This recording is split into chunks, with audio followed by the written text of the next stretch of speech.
Mi nombre es Carolina Cruz Sánchez. Estoy grabando este documento para cumplir con los requisitos establecidos dentro del plan extraordinario de apoyo académico que nos ofreció Teachers College en lugar de solicitar una extensión para repetir el proyecto final y volver a presentar examen de phonology. Acompaño ese documento con una carta membretada de mi lugar de empleo en la cual se hace constar que laboro como maestra de inglés. Doy mi palabra de honor que la voz en esta grabación es mía. Me comprometo a enviar este documento junto con el link de YouTube en donde he subido la grabación que corresponde a este documento el día lunes 18 de noviembre a las 10 a.m. This is the warm-up that I was asked to do. Warm up. Books closed. Greet the class. Tell them that they will be meeting a young woman from the US and that they will find out all about her stay at a hotel in Italy. This was my warm-up. So, for the class of today, it's going to be pretty interesting. We are going to watch the prepositions, then we're going to practice some speaking, and at the end, we're going to review a topic from a previous lesson, which was it's, it is, and is. Do you remember that? My lesson was not about prepositions, reviews, nor traveling. My lesson is a story. My objective was to engage my students. All else is incidental.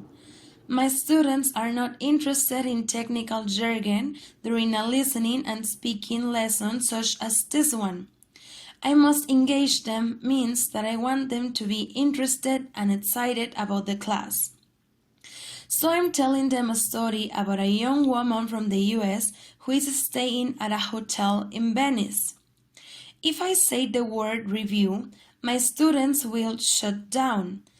They will not be interested. Since they already saw the structure or the topic the week before, why should they be excited about it now? I said, the class of today. This is Spanish. I must say, today's class. The topic from today is Spanish. I must say, today's topic. Prepositions are not watched. You can study prepositions, you can review prepositions, you can work with prepositions, but you cannot sit down and watch prepositions. I said, her stay in a hotel. I must say, her stay at a hotel. I said, in her trip. I must say, on her trip or during her trip. I said, take a look of the notes that. This is Spanish. I must say, take a look at the notes that. I must obtain a basic grammar textbook and review all my prepositions. I cannot use prepositions incorrectly if I am the teacher and if I am teaching prepositions. Write and record one sample of a statement or question using in, on, at. 1. I'm living in the city. 2. I read about it on a magazine. 3. Is she at home? I cannot say other idea. I can say another idea or other ideas. Help me reading does not exist. I must say, help me read the second paragraph. Help your sister with her homework. Help me in the kitchen. I asked the students to open their books and follow along as they were listening. I should not ask the students to open their books and follow along as they listen to the conversation or to the letter, etc., because then it is no longer a listening comprehension activity, but a reading activity. If I want my students to develop listening comprehension skills, I must not allow them to follow the written form. I said, so, as you may notice. I must say, so, as you have noticed. I must review the present perfect tense in my intermediate grammar book. I also said finished. I must say finished. Short for have you finished? I must pronounce T at the end of finished. Study the following examples before you write and record 3 examples of your own using the present perfect tense. I have had a lot of problems with my computer lately. Mayra has written 3 times to the Ministry of Labor this week. Have you finished your homework? I have seen that film 6 times. She has visited her grandparents frequently. Find out the correct pronunciation of the following words before you write and record only one statement of your own using each of these words. I will speak loud and clear. Country. For example, I live in a beautiful country. Girls. Where are the girls? Would. Would you like a glass of water? Passport. Please remember to bring your passport. Misplaced. I seem to have misplaced my mobile. Counter. I'll go to the counter to request another room. Would. I would like to go on vacation. Read. Present tense. She likes to read any kind of novel. Read. Past tense. I read that book last year. Finished. I am not finished yet. Message. They spread the message. Month. I haven't seen her for a month.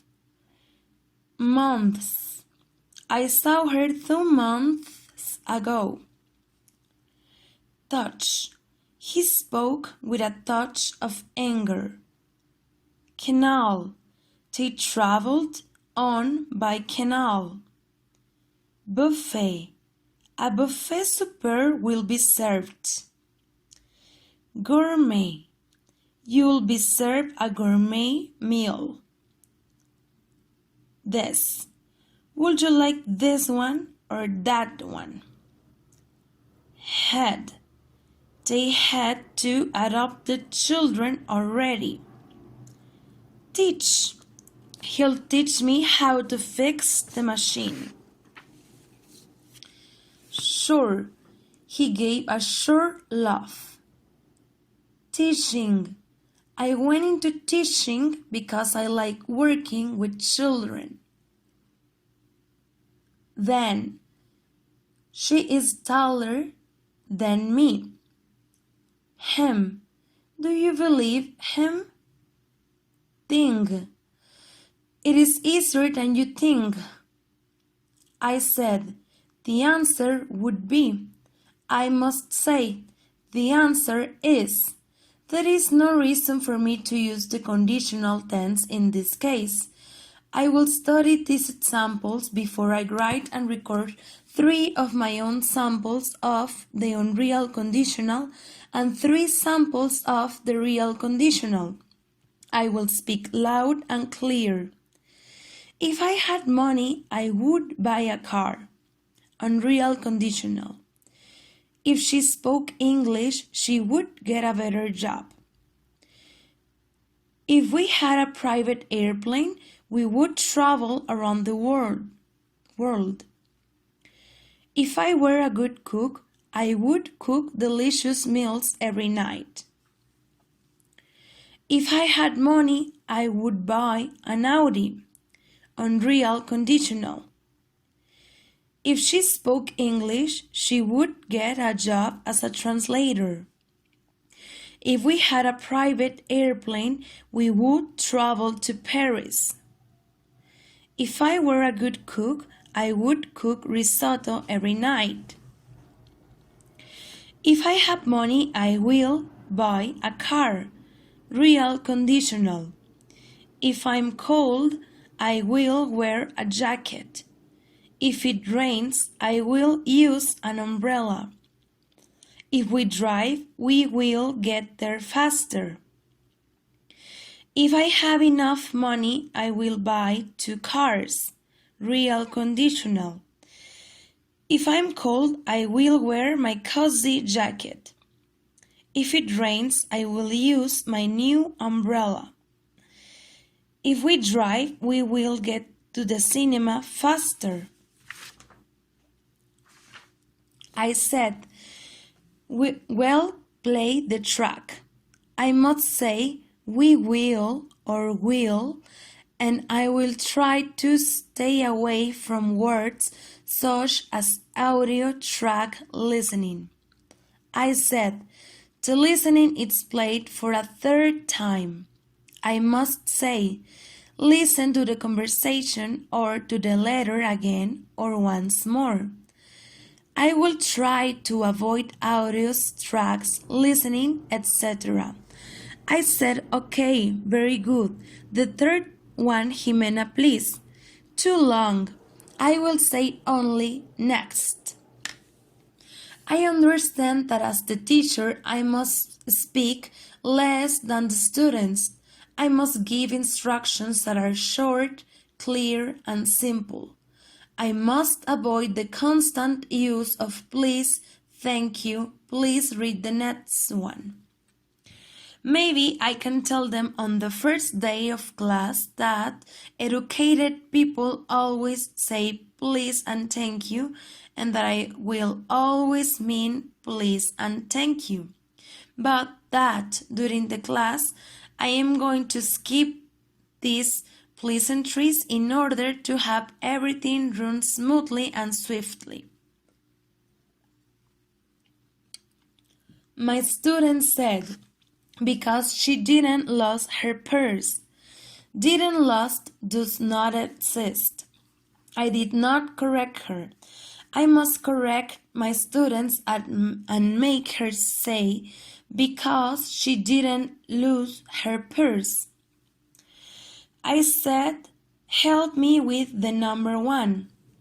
I cannot say this. This is Spanish. I must say, help me with number 1. Better yet, number 1, Jimena. My student also said, didn't describe, and I did not correct her. Didn't describe does not exist.